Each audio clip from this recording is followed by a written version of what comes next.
प्रिय विद्यार्थियों, सुप्रभात। और आज हम देख रहे हैं पाठ 3 हिंदी व्याकरण में। तो कल हमने पाठ 3 के बारे में अध्ययन किया और समझा शब्द विचार को कि वर्णों के सार्थक मेल से शब्द बनते हैं और शब्दों से वाक्य बनते हैं। यानी वर्ण और वाक्य के बीच की जो कड़ी है उसे हम शब्द कहते हैं। और हमने ये भी समझा कि वर्णों का ऐसा समूह जिसका कोई निश्चित व सार्थक अर्थ होता है शब्द कहलाता है। उसके बाद हमने शब्द और पद में अंतर को भी समझा। फिर हमने शब्दों का वर्गीकरण यानी क्लासिफिकेशन ऑफ वर्ड, शब्दों का वर्गीकरण कि भाई कितने वर्ग हैं शब्दों के। जैसे हमने पिछले पाठ में वर्णों के बारे में पढ़ा था ना कि स्वर होते हैं, अयोगवाय होते हैं, व्यंजन होते हैं, ऐसे यहाँ शब्दों का भी वर्गीकरण है। तो शब्दों को हम 4 भागों में समझ सकते हैं। पहला जो भाग था कल हमने आपको क्लियर किया अर्थ के आधार पर, और दूसरा जो भाग है उसको हम उत्पत्ति के आधार पर, तीसरा जो है वो प्रयोग के आधार पर, चौथा रचना के आधार पर। यानी 4 आधारों से हमको समझना है। अर्थ का आधार, उत्पत्ति का आधार, प्रयोग का आधार और रचना का आधार। तो फिर हमने समझा कि अर्थ के आधार पर शब्दों के को कितने भागों में बांटा गया है? 2 भागों में। अर्थ के आधार पर यानी अर्थ के आधार पर फिर हम इनको 2 भागों में बांटते हैं, सार्थक शब्द और निरर्थक शब्द। फिर हमने सार्थक के बारे में पढ़ा था कि जिनका कोई निश्चित अर्थ होता है वे सार्थक शब्द कहलाते हैं। और फिर निरर्थक के बारे में भी पढ़ा कि ऐसे शब्द जिनका कोई अर्थ नहीं होता और वे किसी अन्य शब्द के साथ प्रयोग किए जाते हैं। इसके बाद आप देख रहे हैं आज जो विषय है हमारा वो है शब्दों के वर्गीकरण का दूसरा पार्ट यानी उत्पत्ति के आधार पर। उत्पत्ति के आधार पर शब्दों को 4 भागों में बांटा गया है। पहला तत्सम शब्द, दूसरा तद्भव, तीसरा देशज और चौथा विदेशी। इनके नाम आपने पूर्व कक्षा में भी सुन रखे हैं। तत्सम क्या है, तद्भव किसे कहते हैं, देशज शब्द कौन से होते हैं, विदेशी शब्द कौन से होते हैं, इनके बारे में हम समझेंगे। प्यारे छात्रों, मैं आपको बताना चाहूँगा हमारा कर्तव्य है आपको समझाना और आपका फर्ज जो है वो है उस बात को अच्छी तरह से समझने का प्रयास करना। तो आप समझ रहे हैं यहाँ कि उत्पत्ति के आधार पर जो है शब्दों को 4 भागों में बांटा गया है। तो पहला भाग जो है वो तत्सम शब्द है। तत्सम शब्द 2 शब्दों के योग से बना है। इसमें तत् प्लस सम। तत् शब्द का अर्थ है उसके और सम शब्द का अर्थ होता है समान। इस प्रकार तत्सम शब्द का अर्थ हो गया उसके समान। इसका आशय है कि संस्कृत भाषा के समान। किसके समान? उसके समान। तो उसका मतलब संस्कृत, जो संस्कृत भाषा के समान। अर्थात अब हम बात को ध्यान से समझ रहे हैं। संस्कृत से आए हुए शब्द कहाँ से आए हैं? संस्कृत से आए हैं। और कहाँ आए हैं? हिंदी में। संस्कृत से आए हुए शब्द हिंदी में जब उसी रूप में प्रयोग किए जाते हैं तो उन्हें तत्सम शब्द कहते हैं। यानी ज्यों का त्यों। जैसे आप ये समझिए, उदाहरण के लिए फल, जैसे आम होता है, पका हुआ आम का फल हम डायरेक्ट वृक्ष से या पेड़ से अलग करके उसको खाते हैं। कोई भी फल जो होता है यानी सीधा ही प्रयोग कर लेते हैं। और तद्भव वे होते हैं जो संस्कृत भाषा के वे शब्द जो कुछ परिवर्तन के साथ हिंदी में प्रयोग किए जाते हैं, तद्भव शब्द कहलाते हैं। अब देखो, तद माने उसके, भव माने बदल गए, हो गए। ठीक है, यानी शब्द तो संस्कृत के ही हैं लेकिन वे बदल करके यानी कुछ परिवर्तन के साथ हिंदी में प्रयोग हुए हैं वे तद्भव शब्द कहलाते हैं। यहाँ हम समझेंगे जैसे हमारे सब्जी के जो साधन हैं, जैसे आलू है, गोभी है, तमाम प्रकार की जो सब्जियां होती हैं, उन सब्जियों को हम डायरेक्ट खेत से लेते हैं, फिर उनको काटते हैं, फिर उबालते हैं, फिर उनको जो है सब्जी के रूप में यूज करते हैं, यानी परिवर्तन करके खाते हैं। और फल एक ऐसी चीज़ है जिसको हम बिना परिवर्तन के ही ज्यों का त्यों खा लेते हैं। तो ज्यों का त्यों जो यूज होने वाले शब्द में तो तत्सम हैं, और जो कुछ परिवर्तन के साथ यूज होते हैं वो तद्भव शब्द कहलाते हैं। तो अब हम समझ रहे हैं कि यहाँ पे तत्सम शब्दों के उदाहरण आप देखो, ग्राम, चंद्र, रात्रि, स्वर्ण, मयूर, पुष्प, क्षेत्र आदि। तो तद्भव में इन शब्दों को बदल के कैसे समझा जा रहा है, देखिए। ग्राम को गांव, चंद्र का रूप चांद, रात्रि रात, स्वर्ण सोना, मयूर मोर, पुष्प फूल, क्षेत्र खेत। तत्सम शब्द आप समझिए जो संस्कृत के हैं, यानी गांव को संस्कृत में ग्राम कहते हैं और चांद को चंद्र कहते हैं। तो इस तरह से आप कहेंगे सर ये तत्सम शब्द कहाँ हमको मिलेंगे, ये भी हिंदी की पुस्तकों में आए हुए हैं, यानी हिंदी में आ चुके हैं ज्यों की त्यों। और कुछ पुस्तकों में ये तद्भव शब्द जो हम पढ़ते हैं ये भी हम देख रहे हैं। तो अब हम इनके तत्सम और तद्भव शब्दों की यहाँ लिस्ट दी गई है, सूची, और आप कोशिश करेंगे इनको 2 या 3 बार पढ़ने की और आपको ये आराम से याद भी हो जाएंगे। तो तत्सम है एक तरफ और दूसरी तरफ है उसका तद्भव रूप।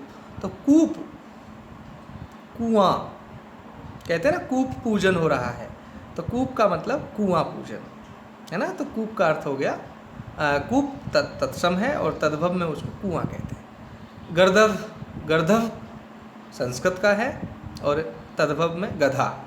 चर्म चमड़ा, छिद्र छेद, चूर्ण चूरन, गुहा गुफा, उलूक उल्लू, कदली केला, नयन नेत्र, सप्त 7, गृह घर, काक कौवा, पंच 5, आम्र आम, सर्प सांप, ओष्ठ होठ।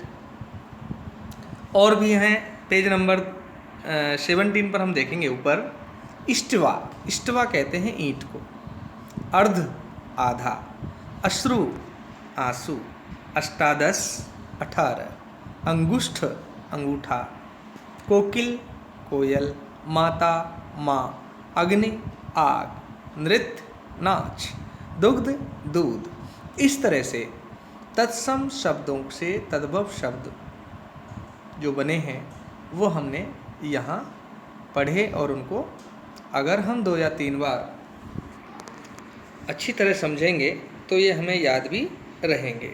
अब हम बात करते हैं उत्पत्ति के आधार पर शब्दों का तीसरा भाग, जिसे हम देशज शब्द कहते हैं। देशज जो शब्द है वो 2 शब्दों से मिलकर बना है, देश प्लस अज, जो देश में पैदा हुए हैं।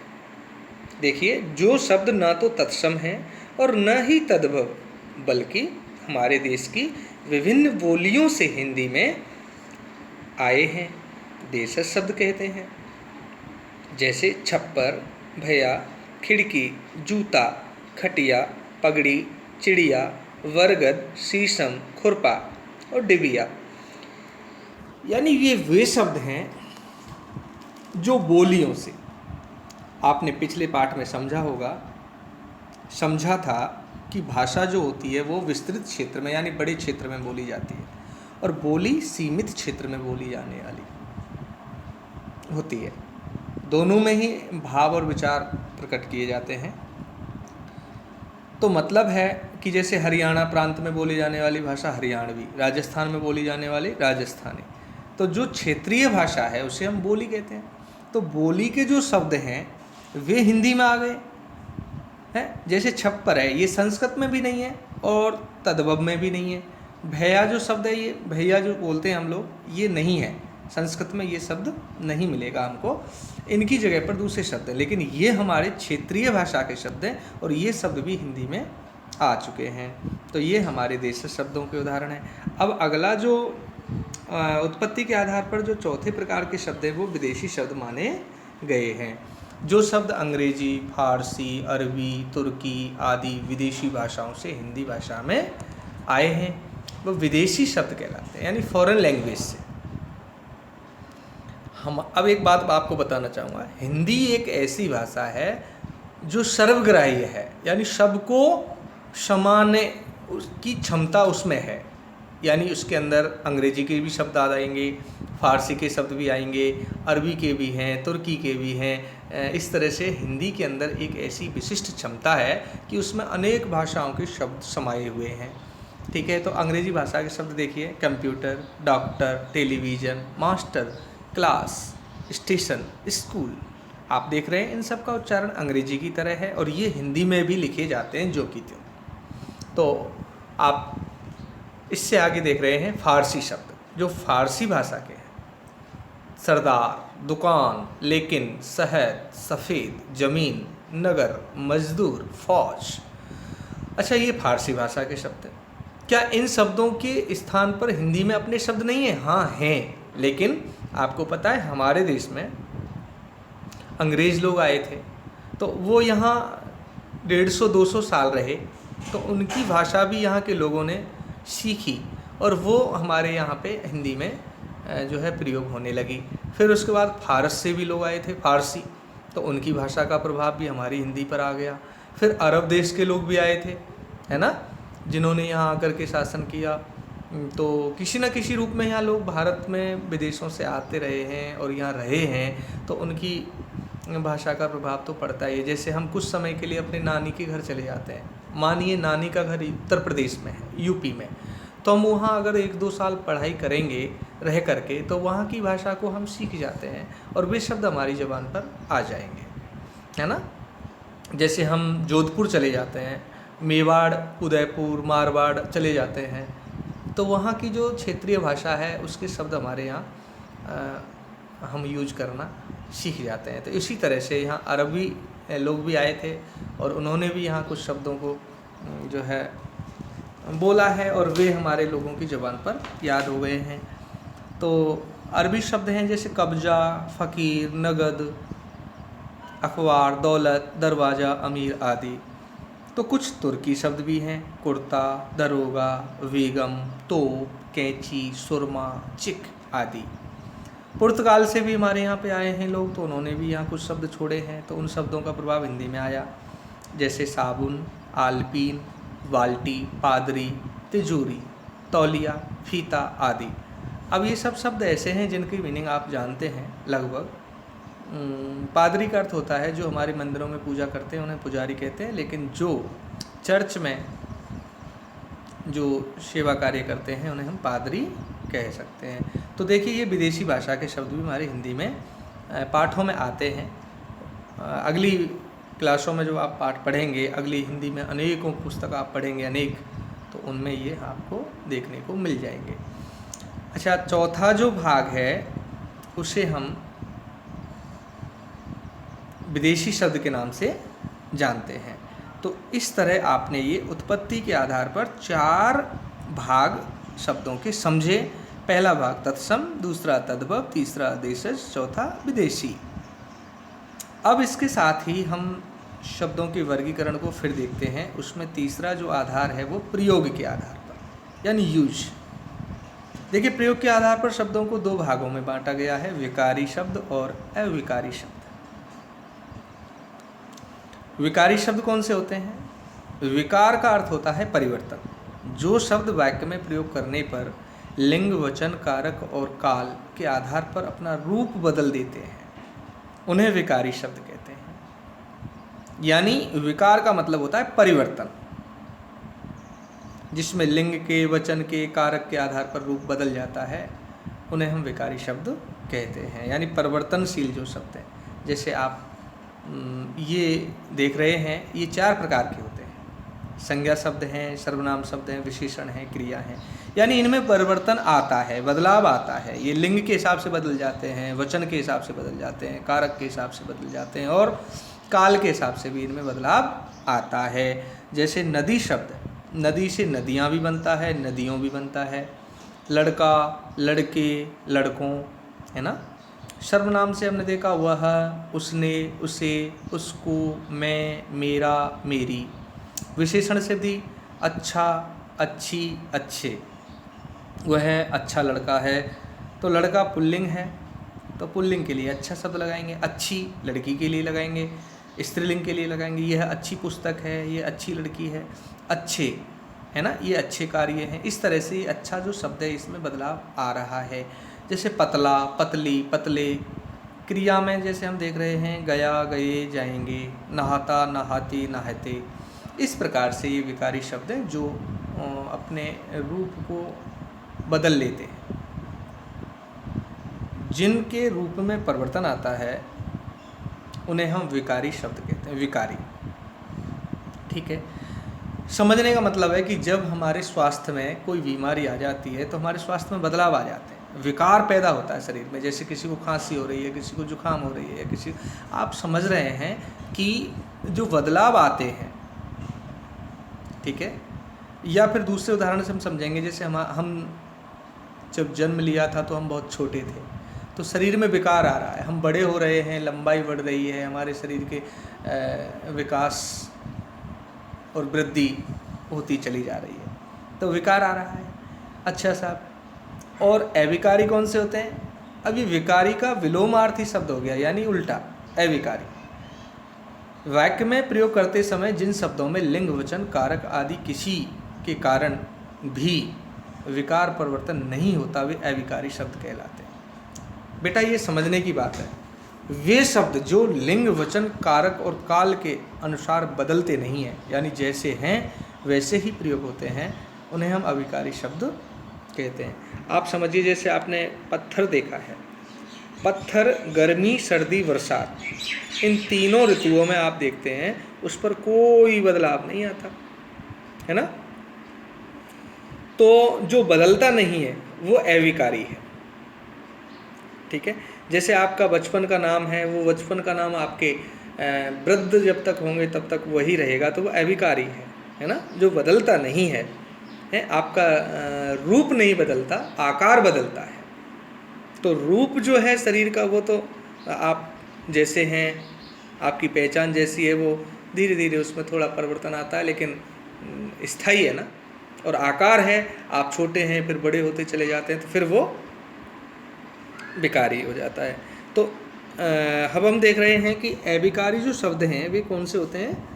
वाक्य में प्रयोग करते समय जिन शब्दों में लिंग, वचन, काल और किसी के कारण भी परिवर्तन नहीं होता, यानी जिनमें नहीं होता, वे अविकारी होते हैं। ये भी 4 प्रकार के माने गए हैं। सबसे पहला इसमें क्रिया विशेषण दिया गया है, जैसे जल्दी, तेज, आज, कल, धीरे, धीरे आदि। ये अविकारी शब्दों के जो है 4 भेद माने गए हैं, क्रिया विशेषण, संबंध बोधक, समुच्चय बोधक और विस्मयादि बोधक। तो प्यारे छात्रों, प्रिय विद्यार्थियों, फिर मैं आपसे निवेदन करना चाहूँगा कि ये जो चैप्टर है हमारा 3रे नंबर का शब्द विचार, ये ऐसा पाठ है जो आपको अगली क्लासों में 9th, 10th, 11th, 12th, जहाँ तक आप हिंदी का ज्ञान करेंगे, पढ़ेंगे, वहाँ आपको इस चैप्टर को जो है पढ़ना होगा और इसके आधार पर हमको समझना होगा। और व्याकरण में ये बहुत महत्वपूर्ण अध्याय है। तो मैं मानता हूँ कि 3रे अध्याय को आप 2 या 3 या 4, 5 बार, जितनी बार आप जब तक नहीं समझ जाते तब तक इसको पढ़ें, और कोई बात आपकी समझ में नहीं आती है तो उसको हमसे पूछने का प्रयास भी कर लें। अब मैं एक सिंपल तरीके से आपको समझाना चाहूँगा। जैसे शब्द है, शब्द मानो एक पेड़ है, इस पेड़ की 4 शाखाएं हैं, 4 डालियाँ लगी हुई हैं शब्द की। तो पहली शाखा जो है उसका नाम हमने समझा अर्थ के आधार पर, यानी पहली जो शाखा है वो अर्थ की है, और दूसरी जो शाखा है वो उत्पत्ति की है, तीसरी शाखा का नाम प्रयोग की है, और चौथी शाखा रचना की है। तो ये उस पेड़ की शब्द रूपी पेड़ की 4 शाखाएं हो गई और प्रत्येक शाखा पर फिर अलग अलग पक्षी बैठे हुए हैं। जैसे अर्थ वाली शाखा है, उस पर 2 पक्षी बैठे हैं, एक तो सार्थक पक्षी है और एक निरर्थक पक्षी बैठा हुआ है। उत्पत्ति वाली शाखा पर 4 पक्षी बैठे हुए हैं, तत्सम पक्षी, तद्भव, देशज और विदेशज। ये उत्पत्ति वाली शाखा पर 4 पक्षी बैठे हुए हैं। और इसके बाद में हम देख रहे हैं तीसरी जो डाली है पेड़ की, शब्द रूपी पेड़ की तीसरी डाली जो है, उस पर 2 पक्षी बैठे हुए हैं, विकारी पक्षी और अविकारी पक्षी। ऐसे ही फिर हम आगे बढ़ते हैं। चौथी जो शाखा है, डाली है, उसका नाम है रचना। रचना वाली शाखा पर जो है फिर से 3 पक्षी बैठे हुए हैं। तो इस तरह से हमको ये दिमाग में स्थायी तौर से याद रखना पड़ेगा कि शब्दों का वर्गीकरण कैसे होता है, कैसे इसको हम अगर आपसे पूछा जाए तो कैसे आप उसका प्रेजेंटेशन कर सकते हैं। मैं मानता हूँ कि आप अधिक से अधिक समय में जो है इसका वाचन करें, पठन करें, पढ़ें और इसको समझने का प्रयास करें। आज की क्लास का यहीं विराम होता है और हम आपको अगली क्लास में रचना के आधार पर शब्दों के भेदों को समझाएंगे। तो आज मैं कुछ आपको ग्रुप में होमवर्क के लिए प्रश्न देना चाहूँगा, उनको आप करने का प्रयास भी करेंगे। धन्यवाद।